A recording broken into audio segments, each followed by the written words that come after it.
Wake up in the morning, the alarm clock tells me when. Pour a cup of coffee and hit the road again.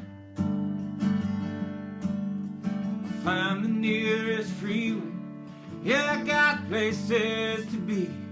It sounds like a good American life to me. This is Americana singer-songwriter at Dupas, and this is the third video in my video and blog series about songwriting.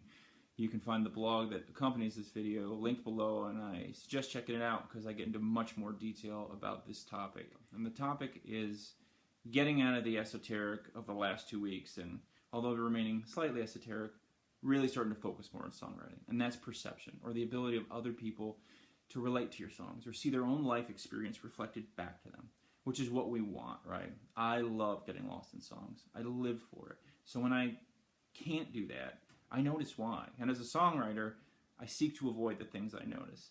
And some of the things I notice, I can't get into all of them, but is that like music is boundless. It doesn't recognize borders or creeds or religions or any of that. It's this living art form. It's always evolving. It's wonderful.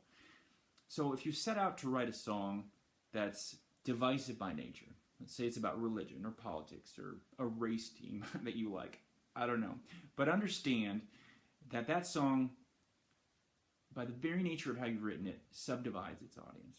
Its appeal is limited to a certain subset of the population. If you've got an agenda to push, go for it. Have fun. Have at it. But just understand in doing that what you're doing, that you've, by orders of magnitude, limited your audience. Secondly is specifics. When you get too specifics, I wrote this song about my wife, and it's a Valentine's Day gift for her, and it's all about our love. And that's great. It might be so sweet. But that might be really hard for people to relate to. You may box potential listeners out by making it all about you.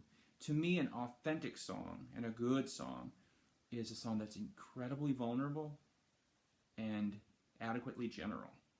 Use generalities to express real vulnerabilities, because people will know if you're not being vulnerable and honest. They can just tell. They might not be able to explain how they know, but they know. But they also have to be able to experience your vulnerability and relate to it. And if you do that, you give people something they can carry forward with them in their lives. And the last thing I'll say really quickly is explanations. Be careful about explaining your song. Your song, if written well, is something no one else can do. It's not always going to be great, but it's yours. You don't have to get specific, and you don't have to explain it. In fact, if you feel the compulsion to always explain your songs, maybe that's an indication that you feel your songs aren't able to explain themselves. I'll see you next week.